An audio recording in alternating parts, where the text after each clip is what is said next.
Olá! Seja muito bem-vindo, seja muito bem-vinda ao canal Literatura Sonora.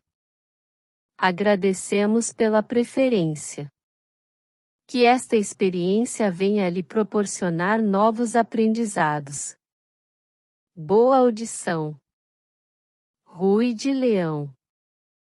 Capítulo 1. Consta de crônicas inéditas e secretas que, ali pelos anos de 1630, vivia no interior do Brasil um fidalgo chamado Rui de Leão, varão de boas prendas, extremado na língua do país e aparentado com uma família tamaia, por ter casado com uma das suas mais belas filhas. Rui de Leão contava nesse tempo cerca de 40 anos. Era robusto, corado, ativo, tão enérgico na alma como no corpo. Tinha no rosto uns longes de melancolia que se dissipavam muita vez sem que de todo se extinguissem. Parece que a causa dessa desconhecida tristeza prendia com os infortúnios que sofrera em Portugal, e que o trouxeram ao Brasil em um dos régios galeões. O certo é que o nosso fidalgo, esquecendo totalmente a grandeza da sua raça, não duvidou em unir-se pelos laços do matrimônio à filha de um velho pajé.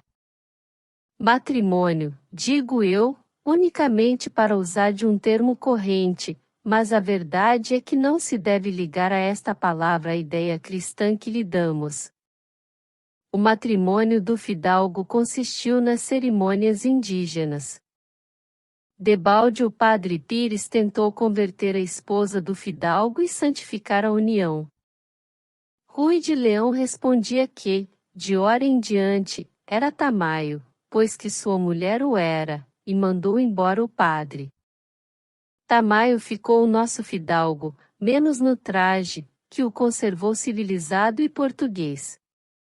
Mas até isso veio a perder daí a poucos anos, por conselho do pajé, que um dia lhe disse: Carão Branco, tu és a nossa lua, tu és o nosso irmão, mas só uma coisa te falta. O caju é igual ao caju, o cocô é igual ao cocô, só tu, Carão Branco, em vez de seres igual a todos nós, usas de umas roupas semelhantes às dos nossos inimigos. Por que recusas vestir como nós as plumas da arara e as cores do genipapo? Pajé, respondeu Rui de Leão, a pele do carão branco não está feita ao clima do teu país.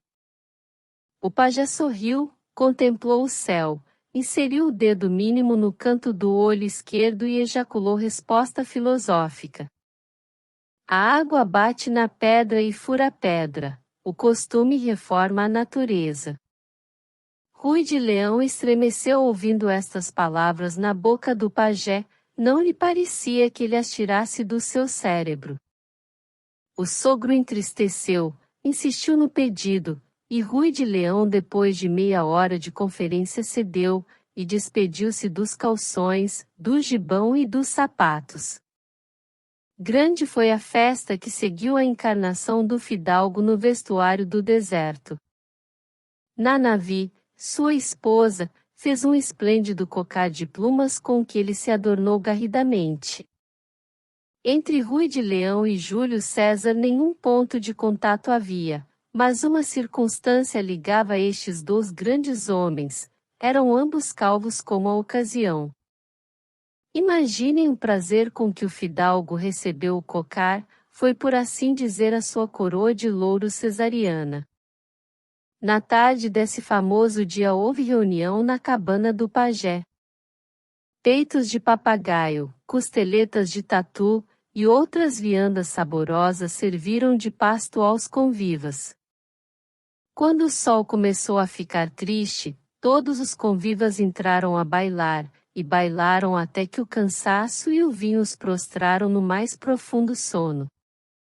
Extrema era a confiança da tribo no fidalgo, que logo se habituou aos mais duros exercícios. Não havia guerra em que não colhesse imarcessíveis louros, nem matança de vítima que não levasse um par de famintos queixos. A primeira vez que figurou numa destas festas, era vítima um galhardo mancebo indígena, que, segundo o uso, fora engordado previamente por uma velha de seus 80 janeiros bem puxados. Convocou-se toda a gente da vizinhança, e Ruy de Leão teve a glória de ser escolhido para dar o golpe mortal no rapaz. Não se pode descrever a alegria do fidalgo, quando lhe foi conferida essa honra suprema. Quando ele apareceu à porta da cabana com a massa mortífera em punho, e o colar de dentes humanos ao pescoço, ordem honorífica daqueles povos bárbaros, houve um geral murmúrio de admiração. A única coisa com que os filhos do deserto embirraram foi com o nariz de Ruy de Leão, nariz cristianíssimo, verdadeiro contraste com os narizes da gentilidade. Rezam as crônicas que esta diferença nasal esteve a ponto de provocar um levantamento no povo, mas a influência do pajé e a presença da graciosa Nanavi mataram em flor todo o projeto de insurreição. Bizarro entrou na praça o nosso Ruy de Leão, e logo se encaminhou para a espécie de palanque onde a vítima devia ser imolada. Imediatamente apareceu o condenado tirado por 2 robustos rapazes, e rodeado por uma meia dúzia de velhos tocando nos seus alguidares, ao passo que uma orquestra executava em tíbias humanas ásperas variações dos rocinis do tempo. Ruy de Leão levantou a massa e começou a atordoar a vítima levemente, no meio dos aplausos da multidão, até que, com um golpe em cheio, lhe reduziu o crânio a migalhas. Houve então a repartição da carne da vítima. Ruy de Leão obteve larga parte e a fama que lhe achou melhor gosto do que outrora nos guisados da civilização. Tais foram as grandes estreias antropófagas de Ruy de Leão, que nos outros exercícios desbancava ao mais pintado. Apanhar um papagaio no ar com a flecha ou um peixe no rio, atirar ao arco com pés e mãos, tudo isso nada era para o nosso fidalgo. Como os tamaios eram amigos de vagamundear, depressa o nosso Ruy de Leão perdeu o gosto de fazer ninho, tão pronunciado nos povos civilizados, e era de ver a presteza com que ele construía e desfazia sua cabana. A tudo se afez o esposo de Nanavi. Entretanto é difícil que um homem civilizado perca de todo a sua tendência propagandista. Ruy de Leão, posto que achasse bons os costumes do deserto, teve ideia de introduzir neles alguns usos da Europa. Inúteis foram os seus esforços. Os índios recusaram toda inovação política ou social nos seus hábitos. Ruy de Leão ficou com a sua vontade. Aqui temos, pois, o nosso herói, na época em que começa esta história, provada em documentos de incontestável autenticidade. Justamente no ano de 1630, 2 séculos antes da Revolução do Campo da Aclamação, estava Ruy de Leão conversando com o pajé, a respeito das últimas águas, quando Nanavi apareceu à porta da cabana, e comunicou ao esposo a agradável notícia de que dentro de pouco tempo seria pai. Ruy de Leão ardia por ver algum fruto da sua união com a tamaia. Levantou-se e exclamou: Ainda bem, Nanavi, a mangueira não ficou estéril. Não, respondeu a Índia. Bem-vinda seja essa criança, que há de receber a herança de seu pai e a bênção de seu avô. Ai, não! Exclamou o pajé. Quando teu filho aparecer no mundo, já eu estarei morto. O pajé disse estas palavras com tom profético. Ruy de Leão estremeceu e involuntariamente procurou as algibeiras dos calções, que já não usava, para meter-lhe as mãos dentro. Nanavi entrou a chorar. O pajé consolou a família com uma dissertação filosófica a respeito da morte, comparou a vida à luz fugaz do pirilampo, comparação de que os poetas começaram a usar mais tarde, e concluiu pedindo alguma coisa que comer. Adivinhar o pajé. 2 meses antes de vir à luz o rebentão da ilustre raça dos Ruis de Leão, o pajé adoeceu gravemente. Chamaram-se os físicos da localidade. Era um deles o ilustre Urumbeba, profundo conhecedor do corpo humano e seus achaques, e o outro o não menos ilustre Mandigbiuruçu, versado no conhecimento das plantas e raízes. Entraram estas duas glórias da Academia do Sertão com a gravidade própria do caso. Examinaram o enfermo, e declararam que era necessária uma conferência entre si, pelo que se retiraram as mais pessoas. Quando os 2 físicos ficaram sós, rompeu o silêncio Urumbeba. O rio está crescendo muito, disse ele. Já reparei nisso, parece que alagará tudo como na lua passada. Além disso eu tive um sonho. Sonhei que uma cobra imensa, desenvolvendo-se pela terra, enrolara a tribo toda. Uma cobra? Urumbeba percebeu que o colega não atinava com o sentido do sonho. Sim, uma cobra, disse Urumbeba, e essa cobra é a imagem do rio que nos cercará a todos nós. Mandigbiuruçu ficou muito assustado com o sonho de Urumbeba, e concordou na necessidade de levantar as tendas. Conversaram largamente nesse assunto até que, passada 1 hora, um gemido do pajé veio lembrar-lhes o objeto principal da conferência. Na opinião de Urumbeba, o doente devia tomar um cozimento de aipim, dado em 4 porções de uma cuia cada uma, ao passo que Mandigbiuruçu optou por uma aplicação de inimboia cozida e dada em 2 partes com fomentações de cataia. Divididas as opiniões, foi necessário que as discutissem. Mas o doente piorara, e Rui de Leão veio dizer aos médicos que o pajé estava mal. Foram os médicos ter com o enfermo e conheceram que era chegada a última hora, mas como o pajé padecia muito, resolveram que o melhor remédio era dar-lhe uma cacetada na cabeça, extremunção daqueles povos incultos. O pajé compreendeu a situação e pediu para falar particularmente ao genro. Quando se acharam sós, disse o pajé: quero dar-te um presente, o melhor presente que um mortal pode dar a outro, porque eu recebi o mesmo das mãos de Tupã. Rui de Leão arregalou os olhos. Eu tenho ainda vida até o sol que vem. Quando vier a noite sairemos ao terreiro, quero ir contigo a um lugar secreto. Prometeu Rui de Leão acudir ao convite do pajé. Efetivamente, quando veio a noite, saiu o pajé encostado ao genro, e a 6 ou 7 passos da cabana, mandou o pajé que Rui de Leão cavasse certo montículo de terra. Cavou o fidalgo, e não tardou que aparecesse um vaso hermeticamente tapado. Isto, disse o pajé, é um segredo que me acompanha sempre. Quando me mudo de um lugar para outro, levo o vaso comigo e enterro-o atrás da cabana. Rui de Leão contemplava o vaso, sem poder adivinhar o que continha. Veio em auxílio dele o pajé. Era uma noite em que eu, não podendo dormir, fui sentar-me à beira do mar contemplando as estrelas.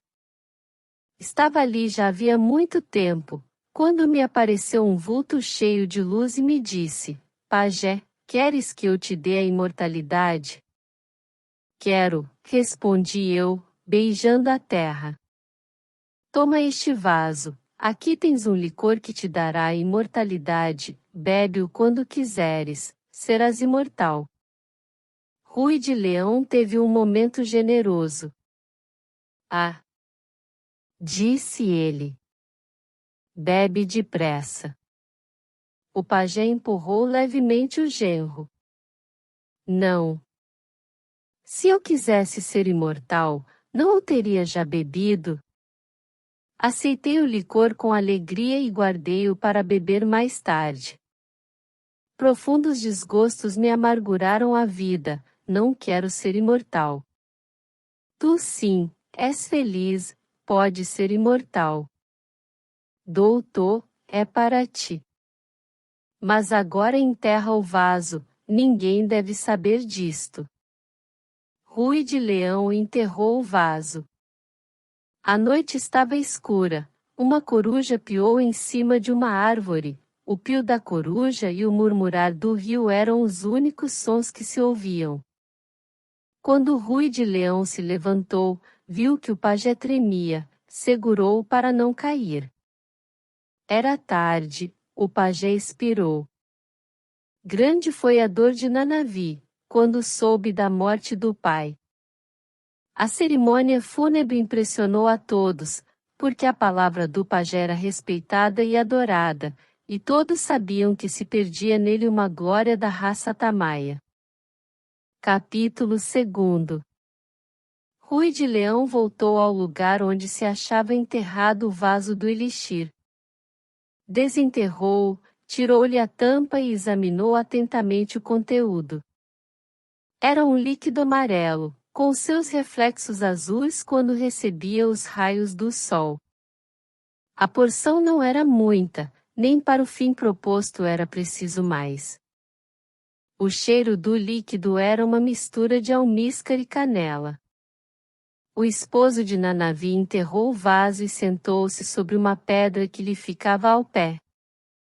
Não se pode saber que tempo gastou Rui de Leão nas profundas reflexões em que se mergulhou seu espírito. Apenas sabemos que, quando Rui de Leão levantou a cabeça, tinha um sorriso nos lábios. Ilusão! Exclamou ele, isto é impossível. Por que motivo não vi logo que o pajé era vítima de um sonho, ou desejava impor a sua privança com Tupã? Imortalidade. Só Deus poderia dá-la, mas esse não a dá com certeza, a verdade é esta. Eia, Rui de Leão, evoca o teu bom senso, não sejas tamaio em tudo. O pajé podia iludir aos outros, mas a mim. Levantou-se, deu 2 passos e parou contemplando o lugar onde estava enterrado o precioso vaso. E contudo, disse ele, era tão bom possuir a imortalidade. Ver correr os séculos uns após outros, ver passar as gerações, ver o nascimento e a queda dos impérios, e ficar sobranceiro a tudo, zombar do tempo e dos homens. Oh! Seria uma grande ventura, e se realmente o elixir do pajé? Ouvi uns passos. Era Nanavi. Pensas no teu país? Perguntou a indígena. O meu país é o teu, Nanavi, a minha pátria é o teu amor. Que teria eu lá mais do que tenho aqui? O sol é o mesmo, pisa-se a mesma terra, respira-se o mesmo ar. Vive-se a mesma vida, morre-se da mesma morte. Nanavi lançou os braços à roda do pescoço de Rui de Leão, este beijou-a ternamente na testa. Andas pensativo. Que tens? Nada, saudades do pajé. Pobre pai. Rui de Leão sentou-se sobre uma pedra. Era um grande homem teu pai, disse ele. Era um sábio. Sim, era. Ninguém melhor do que ele, continuou Nanavi, sabia ler no céu, nem combinar as raízes da terra. Rui estremeceu. Que tens? Nada. Teu pai conhecia as virtudes das raízes? Quem as não conhece entre os filhos de Tupã? Tens razão. Meu pai era mais sábio que todos os outros, mas não o dizia a ninguém. Rui de Leão ficou pensativo. Quem sabe, Dizia ele consigo: quem sabe se o pajé não combinou este elixir por meios secretos, e modestamente o atribuiu à origem divina? Não sem admirar a modéstia do pajé, Rui de Leão demorou-se nesta ideia e concluiu que, em todo o caso, não sendo provável que o sogro lhe quisesse mal, a bebida se não lhe desse a imortalidade, também lhe não daria a morte. 2 meses depois veio à luz um amável pimpolho, fruto da união do fidalgo com a indígena. Segundo o uso, Rui de Leão meteu-se na cama, tomou os caldos, recebeu as visitas, ao passo que a mulher foi cuidar dos arranjos da casa. Urumbeba foi visitar assiduamente a Rui, não porque ele carecesse dos seus serviços médicos, mas porque era conversador e alegre nas horas de bom humor. Numa das ocasiões, disse-lhe que havia chegado àquela região um padre da nação de Rui, homem apessoado e de falas de mel. Onde está? Perguntou Rui. Anda perto, foi visto na foz do rio. Daí a dias apareceu efetivamente o padre Norberto, que andava em missão. Disseram-lhe que havia ali um homem seu compatriota, foi vê-lo. Eram conhecidos. O frade Norberto falou de Portugal e da família de Rui. Disse-lhe que os seus parentes se achavam mortos com exceção de um primo que fora meter uma lança em África. Pouco me importa saber, frade Norberto, do que vai lá pela minha família, nem se são vivos ou mortos. Hoje a minha família é Nanavi e meu filho. Justamente nessa ocasião acordou o Pecurrucho. O frade Norberto viu o fruto do amor da indígena com o europeu, e disse ao fidalgo: vamos batizá-lo? Não. Pois que? Não quer. Não. Meu Deus! Continuou o frade Norberto, será isso possível? Disse-a que estes gentios, nascidos e criados sem a luz da fé, são mais fáceis de converter que vossa mercê, nascido e criado no seio da igreja. O argumento não tinha resposta, por isso mesmo o fidalgo tentou sofismá-lo. O digno frade ouviu silencioso. Quando o fidalgo acabou, disse o frade: peço a Deus que não faça cair sobre vossa mercê a justa pena deste ato. E saiu. Logo nessa noite, teve Rui de Leão uma intensa febre, no dia seguinte piorou. Nenhuma raiz, nenhuma folha pôde abrandar o mal do pobre Rui. Esgotou-se a farmacopeia do deserto, a doença tinha todos os sinais de ser mortal. 3 dias durou esta luta entre a natureza e a ciência. Ao cabo desse tempo resolveu-se que, se o último remédio não produzisse efeito, devia recorrer-se ao medicamento eleitoral do cacete. Rui não sabia que já estava condenado, mas suspeitava o bem, porque o remédio que lhe deram como definitivo nenhum efeito produzira. Viu a morte diante de si, lembrou-se das palavras do frade Norberto, contemplou o filho, apenas nascido, a mulher ainda no viço dos anos. Todas estas coisas juntas fizeram com que Rui reunisse todas as suas forças, que bem poucas eram, e tentasse de noite ir ao elixir da imortalidade. Fê-lo a muito custo, logo à porta da cabana teve um desmaio. Conseguiu levantar-se sem despertar ninguém.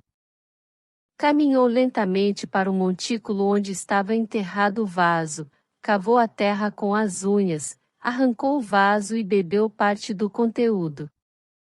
No dia seguinte amanheceu melhor. Os parentes de Nanavi, que já preparavam os ventres para o condigno enterro do estrangeiro ilustre, ficaram agradavelmente surpresos quando viram a rápida melhora que naturalmente atribuíram ao remédio que tomara. Restabeleceu-se Rui de Leão da moléstia, e grande alegria houve por isso, pois o fidalgo era realmente a luz daquela gente e o melhor conselho dos casos difíceis. Certeza de que estava imortal, não a tinha ainda Rui de Leão, mas certeza de que o elixir curasse febres teimosas, essa adquiriu logo. Esperemos o resto, dizia ele consigo. E esperou. Não tardou que se admirasse toda a gente daquelas paragens da robustez crescente de Rui de Leão, era o segundo efeito do elixir. Multiplicaram-se-lhe as forças e a atividade, coisa que sumamente agradava a Nanavi, pois naquele tempo e entre aqueles povos, a glória não estava em agitar um junco parisiense, mas em brandir uma pesada massa de guerra. Com os anos cresceram as esperanças de Rui.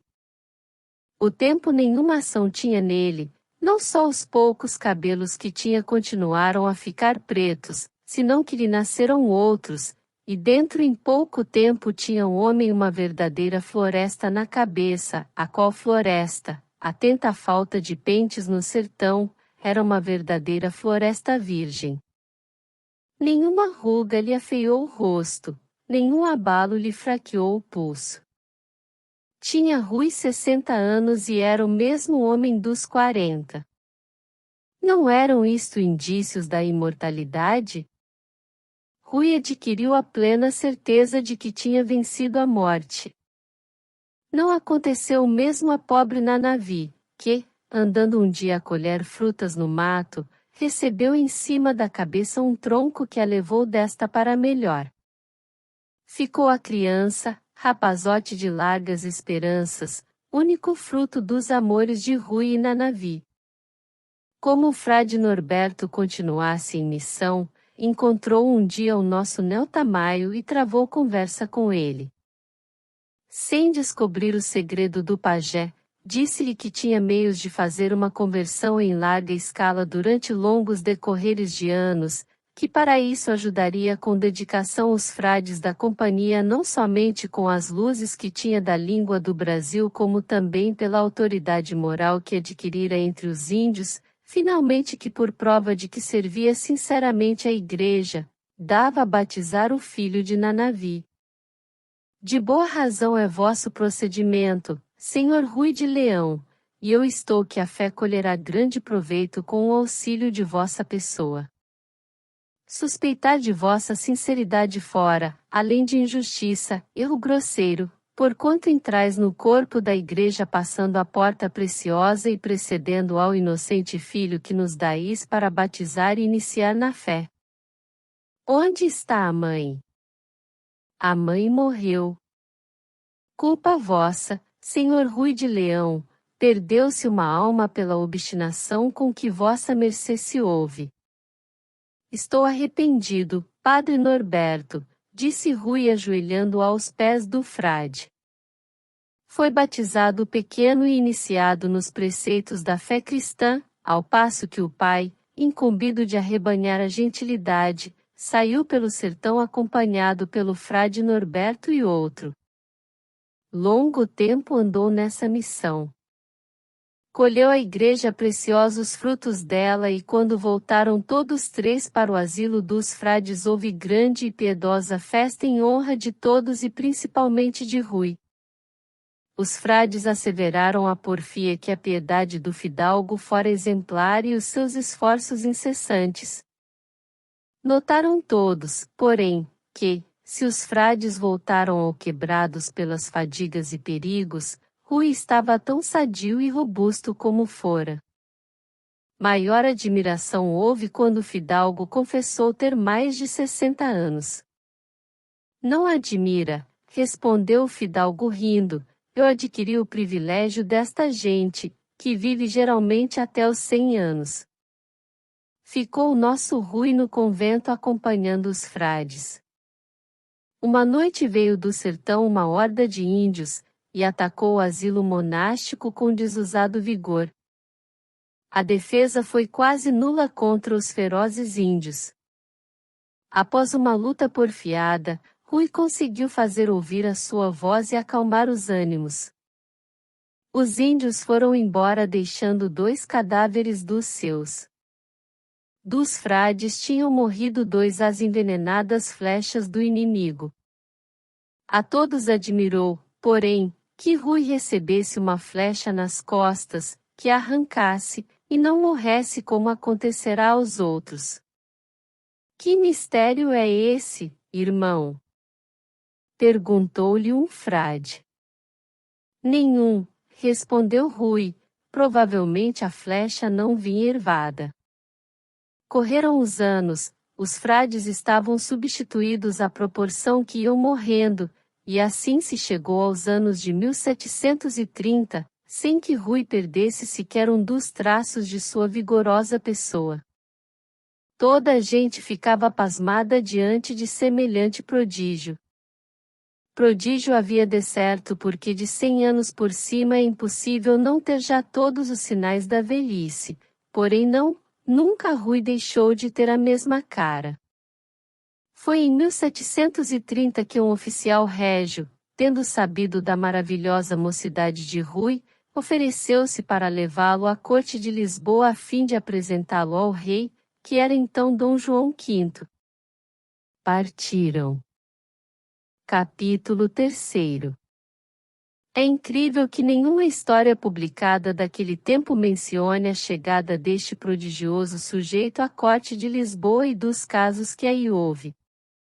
Rui não foi apresentado ao rei, não se sabe bem por que razão, mas andou por toda a parte, figurou nos solares da fidalguia como nas casas dos mesteirais, espantou damas, condes e burgueses, falou de coisas acontecidas um século antes, causou em suma o mesmo assombro que o célebre conde de São Germano em Paris, ainda que este misterioso personagem não possuísse o dom da imortalidade achado pelo pajé.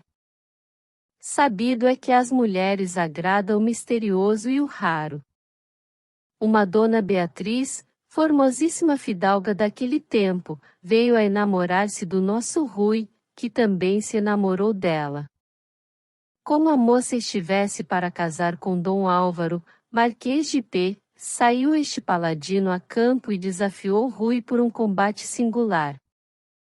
Não era homem de recusar duelo o nosso Rui, aceitou o repto do fidalgo, que o não era mais que ele, e bateram-se a espada nas imediações de Lisboa. Infelizmente o uso da flecha desabituara o viúvo de Nanavi do uso da espada. O marquês era esperto jogador desta arma. O combate era desigual. Todavia, não aceitou Rui o conselho dos que lhe diziam que fizesse um estudo prévio. Durou o duelo uns 20 minutos de angústia para os padrinhos de Rui. Ao cabo desse tempo, Dom Álvaro varou nosso homem de meio a meio. Correram todos ao ferido, que imediatamente caiu no chão lavado em sangue. Está morto! Exclamaram todos. Ainda não, disse Rui, não estou morto. E com a própria mão estancou o sangue, enquanto um físico, adrede convidado, lhe administrou os primeiros socorros. Morre daqui a 2 horas, disse tristemente o cirurgião aos padrinhos de Rui.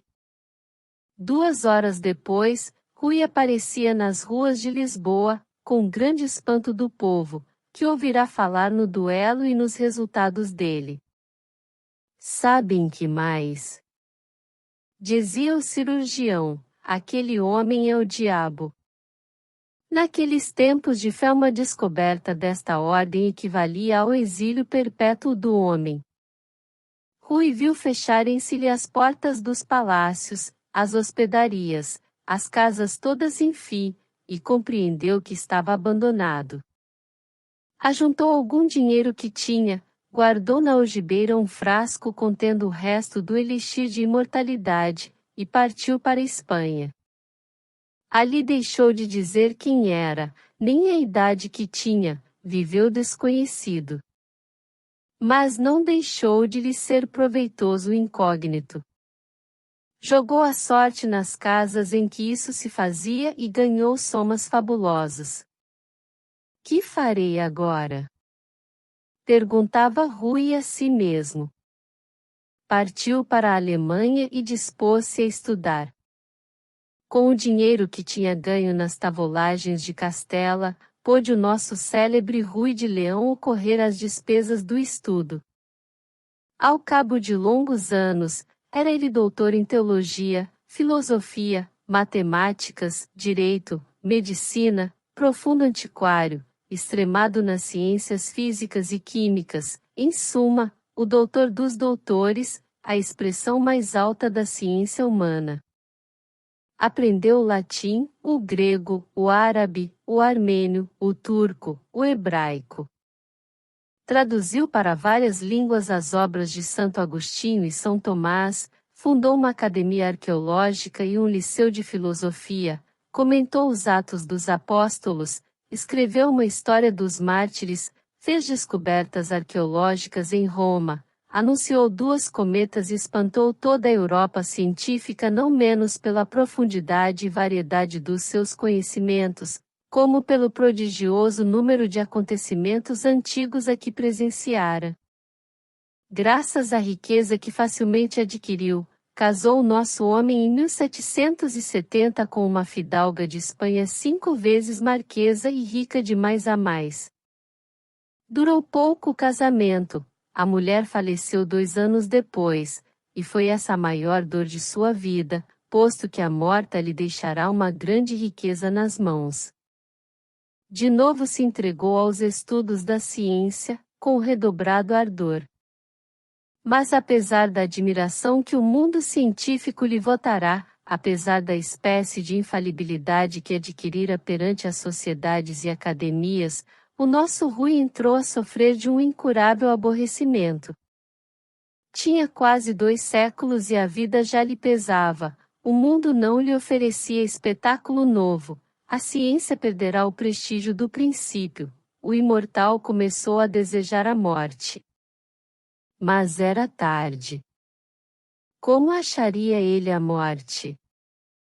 Rui recorreu ao suicídio, sabia que era um crime perante Deus e os homens, mas não tinha outro recurso. Achava-se então em Lisboa, mas como já muitos dos que o conheceram antes tinham morrido, ninguém viu nele o mesmo Rui de Leão e ele teve o cuidado de trazer nome suposto. Ali resolveu acabar os seus dias. Foi ao Tejo e atirou-se à água, em ocasião em que não podia ser socorrido. Sabia nadar, mas não quis usar do que sabia. Debalde. O corpo voltou à tona e desceu até esbarrar num galeão, de onde foi visto e pescado. De outra vez recorreu à faca, mas o mais que conseguiu foi abrir no pescoço uma ferida que se curou rapidamente. Era impossível morrer. Imagine quem puder o suplício deste homem condenado a ser imortal, a ver os mesmos homens, os mesmos dias, as mesmas comédias, este tântalo da morte, ambicionando aquilo que os outros receiam, pedindo ao céu como a suprema felicidade uma cova para dormir. A situação é de si tão patética que eu não preciso lacrimejar o estilo, basta dizer a coisa para que ela seja compreendida.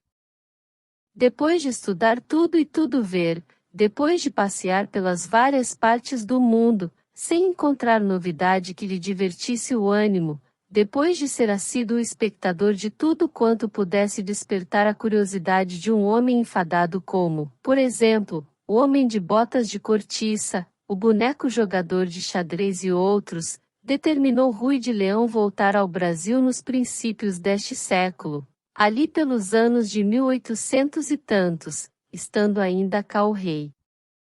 Efetivamente aqui aportou no Rio de Janeiro o imortal Rui. A cidade não oferecia então o aspecto que hoje tem. A Rua do Ouvidor não era a via elegante da capital, nem o Rocio estava transformado no jardim que aí vemos.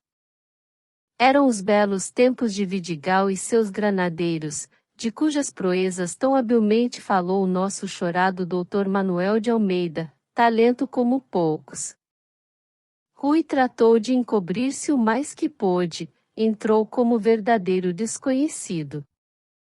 Contudo, a presença de um homem tão sábio e tão rico não era coisa que passasse despercebida ao povo nem à corte. Não tardou que fosse convidado para as melhores casas e os vários fidalgos de respeito do rei porfiaram em recebê-lo à sua mesa e na sua sala.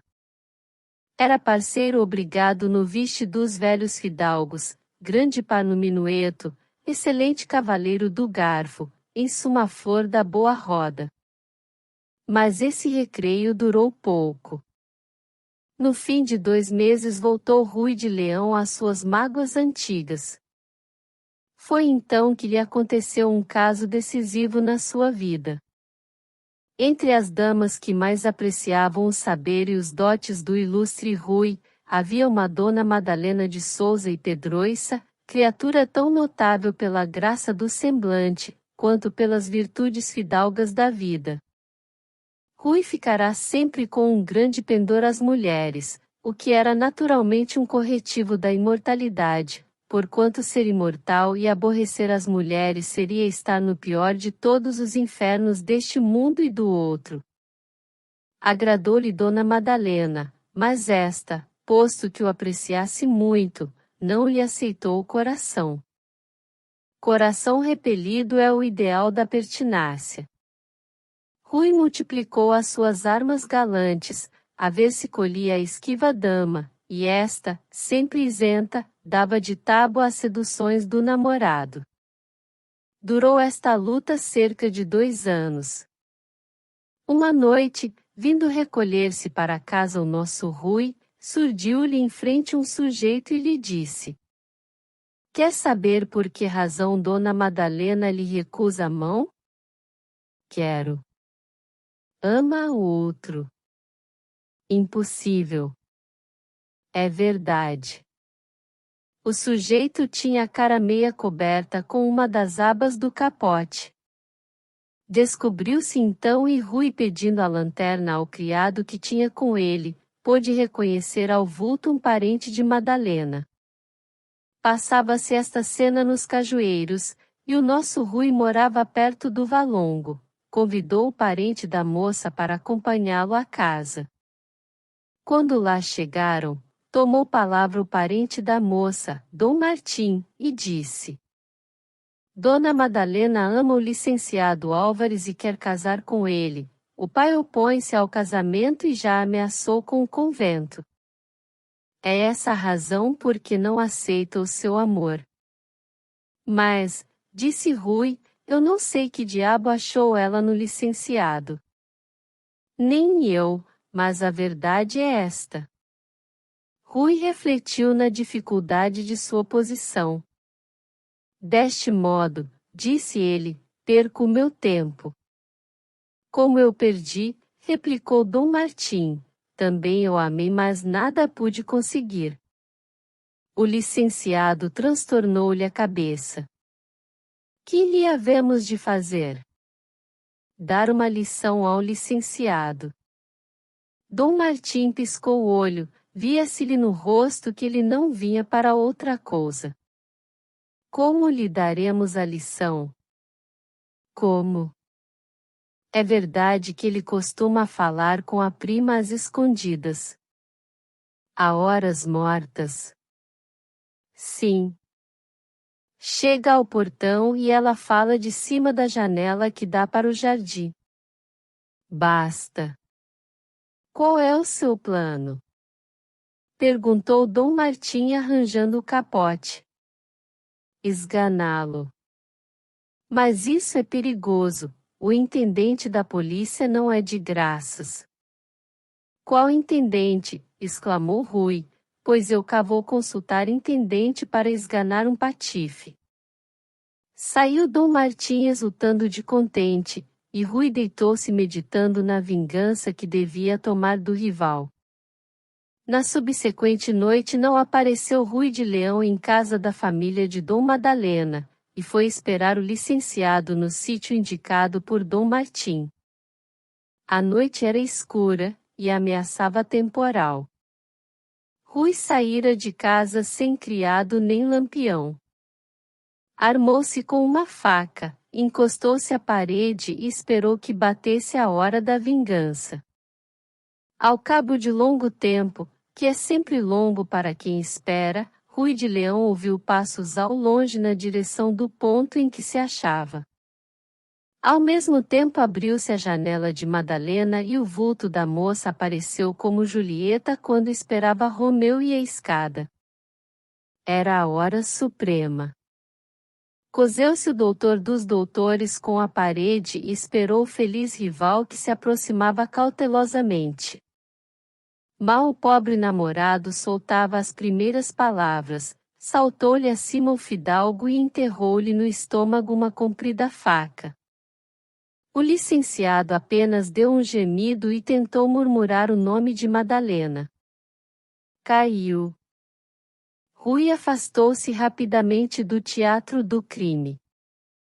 No dia seguinte de manhã apareceu a polícia, levantou o cadáver, fez-lhe os exames precisos, e começou as indagações para ver de onde partia o crime.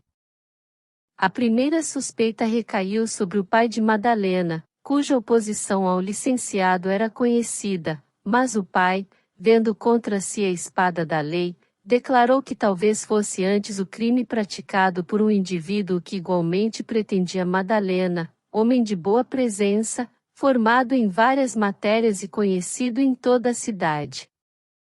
Houve da parte do intendente tão virtuosa repulsa ao ouvir tão negra suspeita, que o nosso Rui, se lhe a visse, devia votar-lhe eterna gratidão. Todavia, como a justiça não podia deixar de averiguar tudo, mandou-se chamar Rui de Leão, que apenas chegou negou o crime. Entretanto deu-se-lhe busca em casa, e achou-se-lhe a faca ensanguentada, que por um incrível descuido Rui esquecera de lavar ou deitar fora. Interrogada a criadagem, confessou que o amo saíra de casa à noite, sem escudeiro, embuçado num capote e escondendo alguma coisa. Todos os indícios eram contra o assassino. A justiça de El-Rei tomou conta do réu, abriu-se processo em regra e ao cabo de algum tempo foi condenado Rui de Leão a morrer de morte natural na forca. Madalena, que até então estimara a prisão e o processo do réu, teve pena dele quando soube que ia morrer enforcado. Não deixará de lembrar-se que a causa daquele crime era ela. Rui aparecia aos olhos da moça com um aspecto tão interessante que ela lhe daria a mão de esposa se tanto fosse preciso para livrá-lo da forca. Pobre licenciado! Marcado o dia para a execução, levantou-se no largo de Moura Forca, e o cortejo saiu da cadeia com o juiz, o padre, o carrasco e o pregoeiro. Troava campo à frente, lia o pregoeiro a sentença da relação em cada esquina, e lá ia o nosso Rui recebendo do sacerdote as consolações que o carrasco lhe não podia dar. Grande número de povo enchia o largo da execução, mas quem pensa o leitor que estava entre os espectadores? Dom Martim mais pálido que a morte, vítima do remorso e da curiosidade, causa indireta do crime e da desgraça. Queria ele ouvir as últimas palavras do condenado, de que receava alguma revelação relativa à sua pessoa. Subiu Rui as escadas da forca, colocou-se em posição conveniente, abriu a boca para fazer um discurso, mas os tambores cobriram a voz do orador. Imediatamente entrou o carrasco nas honrosas funções que a lei lhe conferia em nome do Evangelho, e o corpo de Rui de Leão ficou pendente da forca. A pouco e pouco foi saindo o povo aterrado com o espetáculo, e em todas as boticas e casas de barbeiro da cidade foi comentado o crime do defunto. Quando veio a noite foi o carrasco tirar da forca o cadáver do réu acompanhado do respectivo ajudante. Cortou a corda e o corpo foi à terra. Ai! Disse Rui, atordoado com a queda. Que foi? Perguntou o carrasco ajudante. Não sei, foi um gemido de cão. Aproximaram-se do corpo, mas qual não foi o seu espanto? Rui desatava tranquilamente o laço da corda e dizia: levem-me a uma hospedaria que tenho fome. O carrasco e o ajudante não ouviram mais do que a palavra, levem-me, viram o gesto de Rui e deitaram a correr. Toda a cidade ficou em alarma. Só se falava do enforcado que ressuscitara. Estava inocente. Gritavam uns. É um santo. Diziam outros. Entretanto, esse enforcado procurou tranquilamente cousa que comesse e cama em que dormisse. Capítulo 4. O desenleio maravilhoso e misterioso deste acontecimento assustou o pai de Dona Madalena. A superstição foi grande arma em favor de Rui de Leão, que alguns dias depois ousou apresentar-se em casa da moça e pedi-la em casamento. A leitora aplaude já a recusa de Madalena. Madalena aceitou.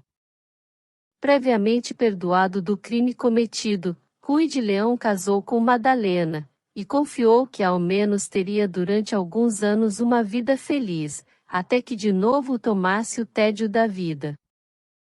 Entretanto, Dom Martim, descontente com o desenlace do caso, explicou a seu modo a ressurreição do rival.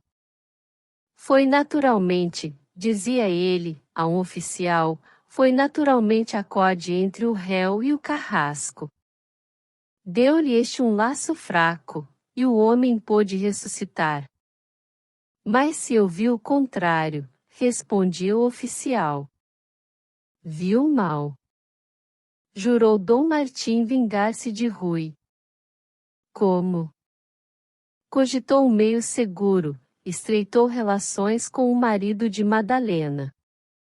Era para ele grandíssima dor e profundíssimo despeito ver o rival feliz ao lado daquela a quem ele amava apesar de tudo. Mas o ciúme suporta tudo. Quando julgou que as relações estivessem firmadas entre ambos e banido do ânimo de Rui qualquer suspeita contra ele, Dom Martim tratou de comprar um dos criados do rival e a poder de patacões conseguiu que o criado se prestasse ao crime. Costumava Rui tomar uma xícara de chá 1 hora depois do jantar. Uma tarde, achando-se todos três na sala, achou-se Rui afrontado, tinha comido muito e a digestão era laboriosa. Que sentes mais? Perguntou Madalena. Nada mais.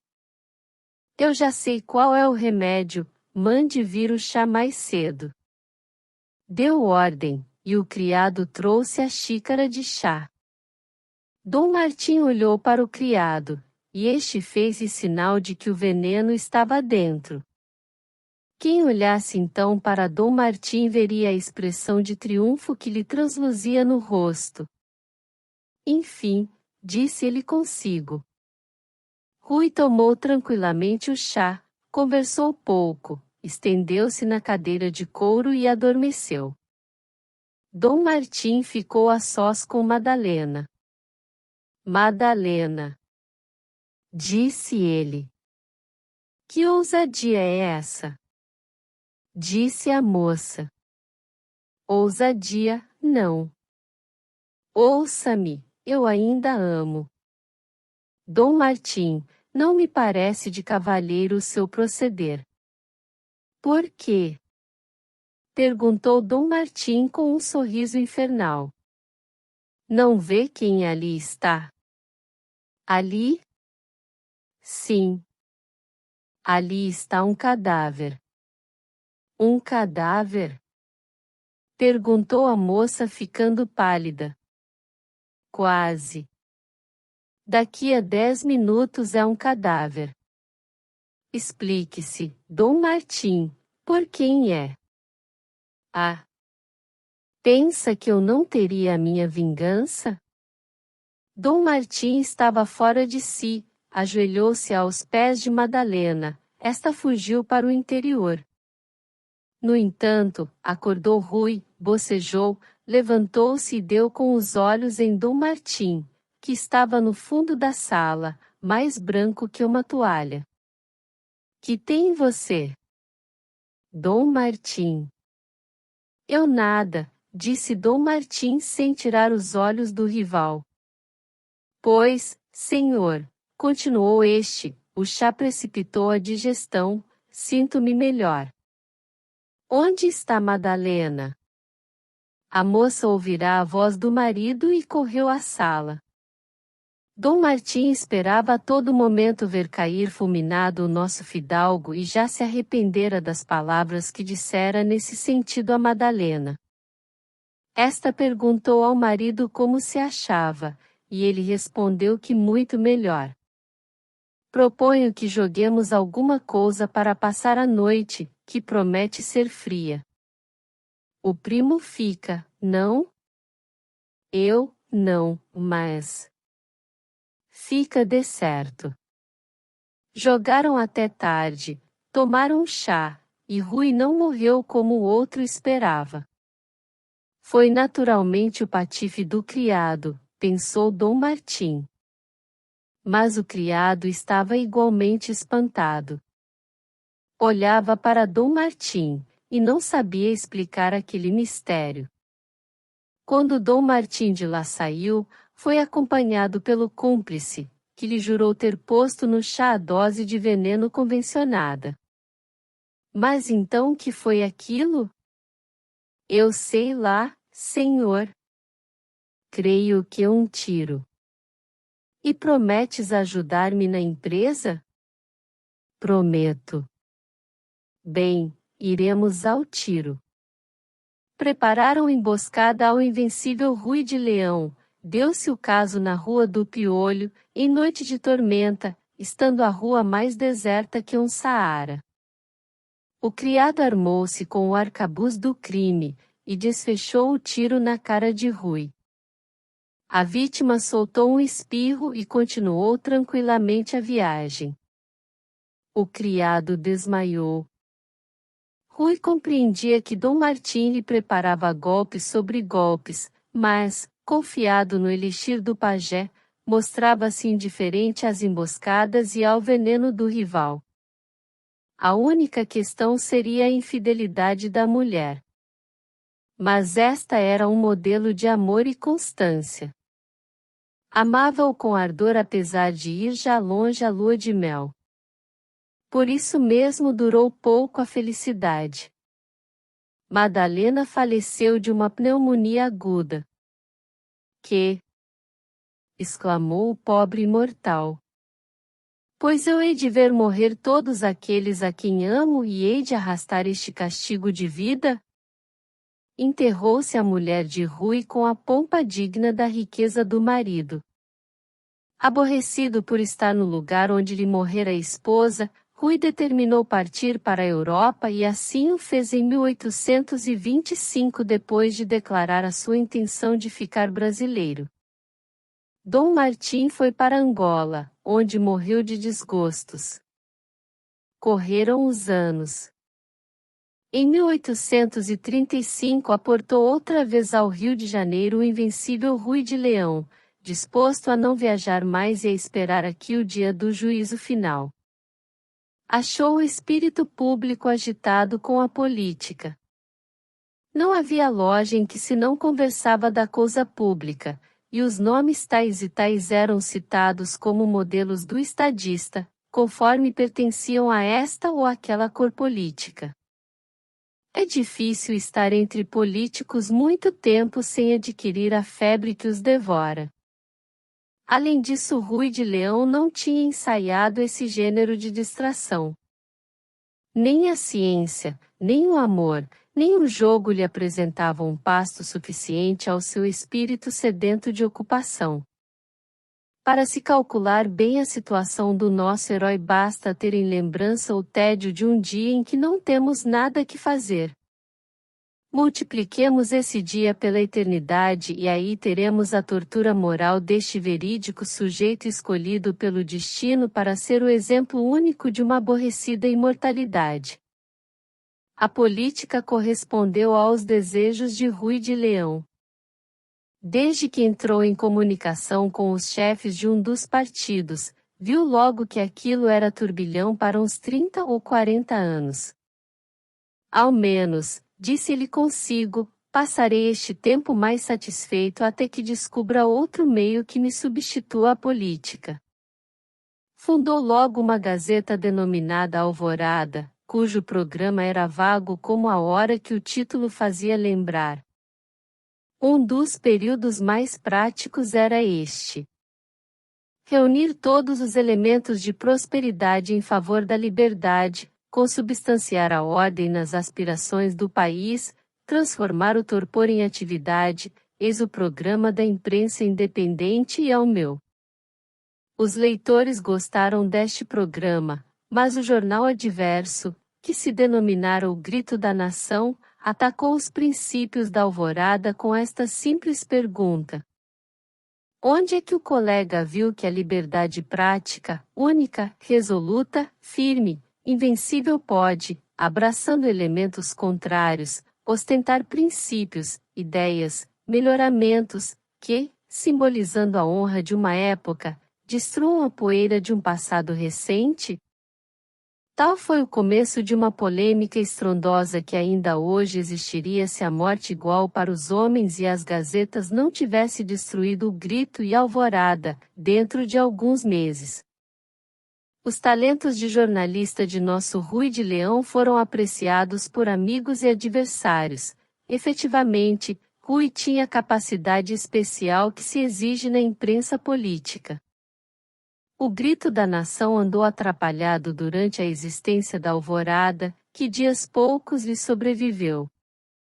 O partido de Rui esperou a primeira ocasião para apresentá-lo candidato por uma das províncias, o que aconteceu pouco tempo antes da morte da Gazeta.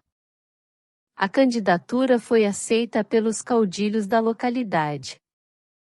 A Alvorada mencionou o fato como a aurora de uma grande vida política, pois o digno Rui de Leão era, nem mais nem menos, um homem de Plutarco.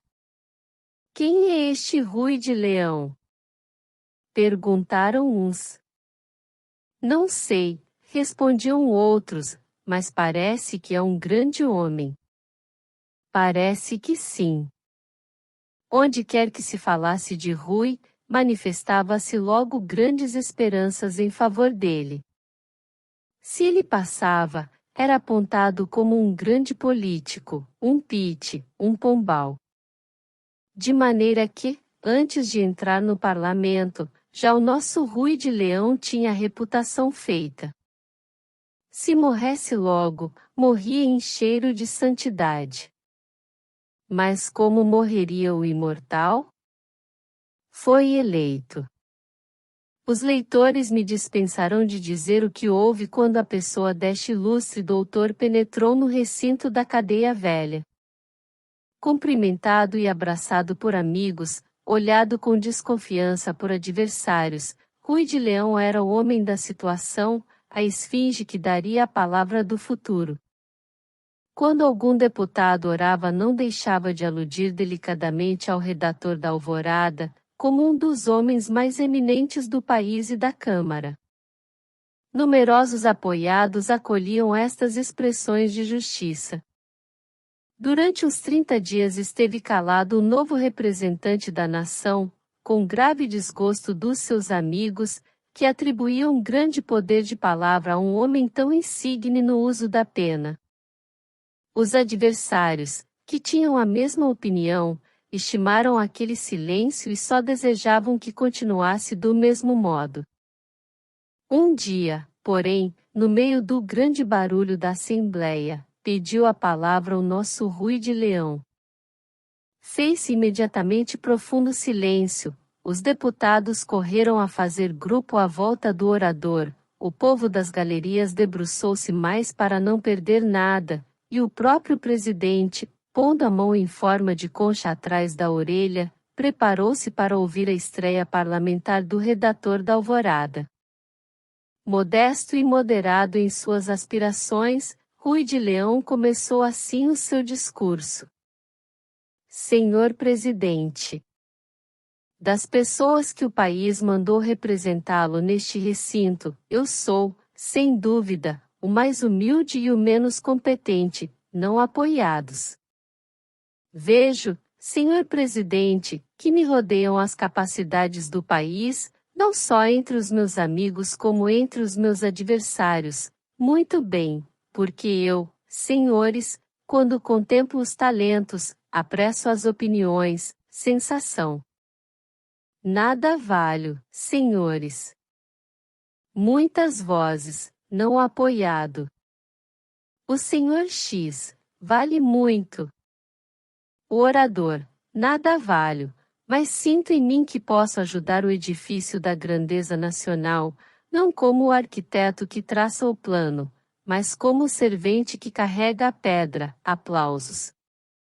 Para construir esse edifício, senhores, que tem feito o governo?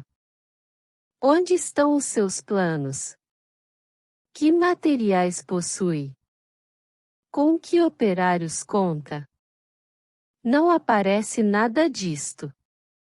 Agarrados às pastas, os nobres ministros só apreciam o poder pelos prazeres que ele dá, prazeres frívolos e indignos de cidadãos de um grande país, em vez de se consagrarem todos, e a todas as horas, e com todas as forças, ao desenvolvimento da herança que receberam, senhores, e que deverão passar aos nossos filhos.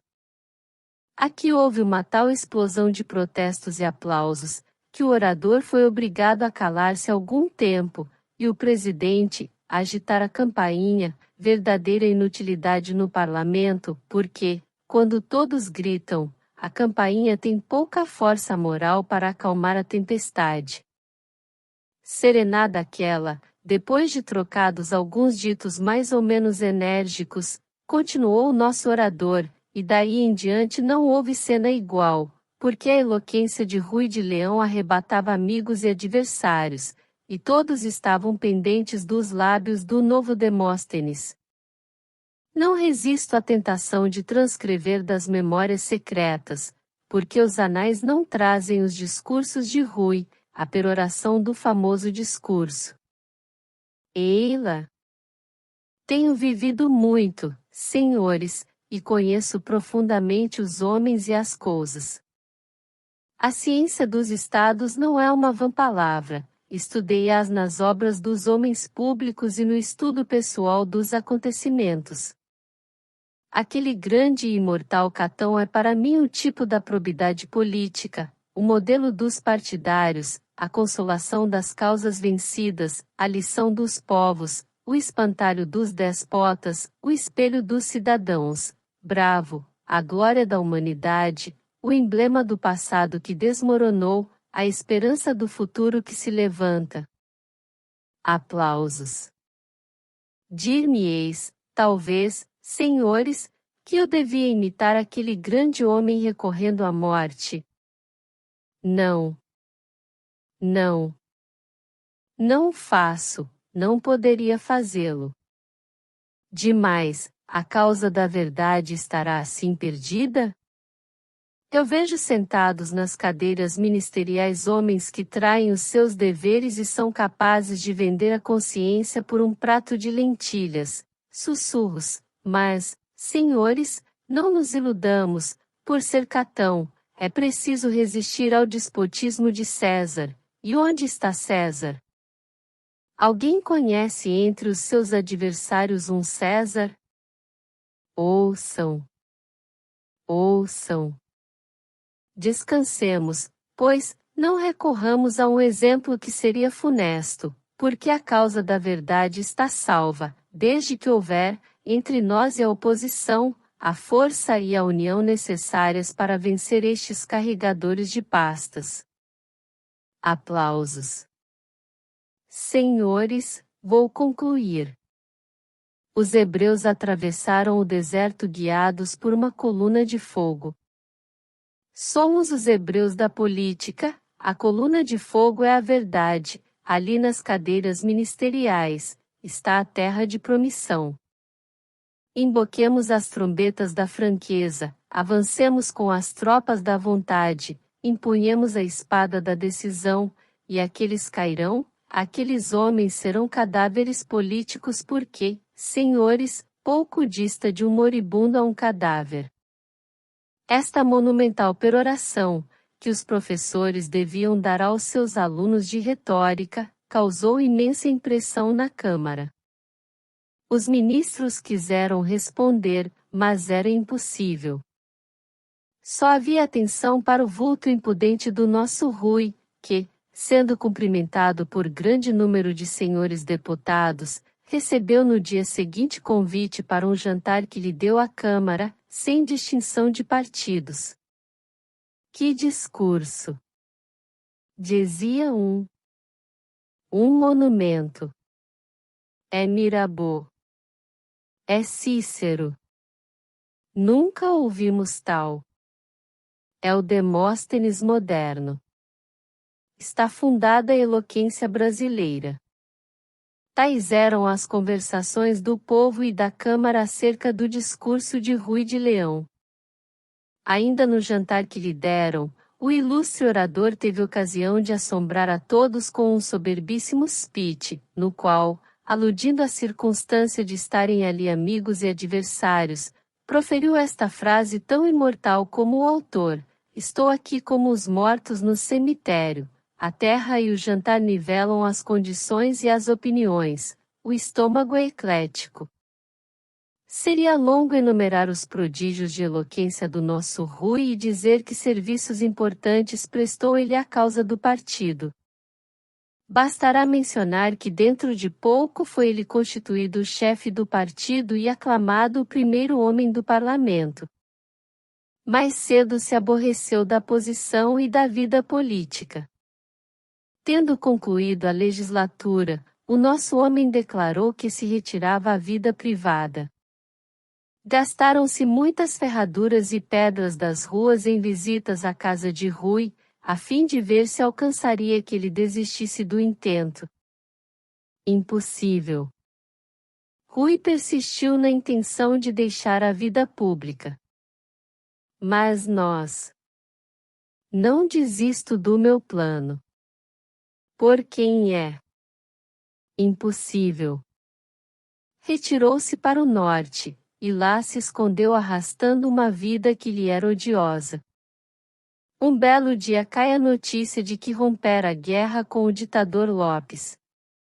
Rui alistou-se como capitão de voluntários e partiu para o sul. Fez proezas incríveis, colocou-se à frente das balas, queria a morte a todo custo. Impossível. A morte respeitava-o. Um dia, saindo fora do acampamento, encontrou um oficial paraguaio. Senhor, disse ele, sou inimigo, mate-me. O paraguaio disparou-lhe um tiro, que lhe não fez mal nenhum. Acudiu a companhia de Rui e o trouxe para o acampamento. Desesperado, voltou o homem à corte e aqui ficou, até que se deu o acontecimento que vou resumir e com o qual se conclui a história. Travou Rui conhecimento com um médico homeopata, Álvares Melo, era excelente conhecedor da ciência e Rui gostava de conversar sobre medicina. Um dia conversando em casa de Bernardes disse Rui ao Dr. Álvares: nunca pude compreender o princípio homeopático. Por quê? Acho ele contraditório. Não é, disse Álvares, os maiores luminares da alopatia escreveram máximas que apoiam o princípio homeopático. Acho isso um sofisma. Não é, e vai ver. Álvares entrou a explicar detidamente o sistema homeopático ao amigo, acumulou exemplos, raciocinou com calma e ciência, pois era homem que sabia o que dizia. Rui ficou um tanto abalado. Foi para casa e estudou o sistema homeopático com o afinco que lhe era peculiar, sempre que queria saber profundamente uma coisa. Dentro de pouco estava convencido. Mas então que disse ele? Tupã. És tudo, mas erraste. Fizeste-me imortal, mas deste ao mundo a homeopatia. Venço-te com as tuas armas. Similibus curantur, estás vencido. Bebeu o resto do elixir do pajé. No dia seguinte morreu. Assim acabou este grande homem, após quase 3 séculos de existência, tendo colhido louros na guerra, na ciência e no parlamento, feliz no jogo e nos amores, mimoso da fortuna, homem, enfim, que provou praticamente que a morte, longe de ser um mal, é um corretivo necessário aos aborrecimentos da vida. Imitemo-lo nas façanhas e no amor ao estudo, não no desejo de ser imortal, e convençamo-nos de que o melhor elixir de imortalidade não vale os 7 palmos de terra do caju. Fim. Querido ouvinte, obrigado por acompanhar a mais este vídeo. Sinta-se à vontade para avaliar o conteúdo e comentar. Se desejar, compartilhe e inscreva-se. Um grande abraço para você.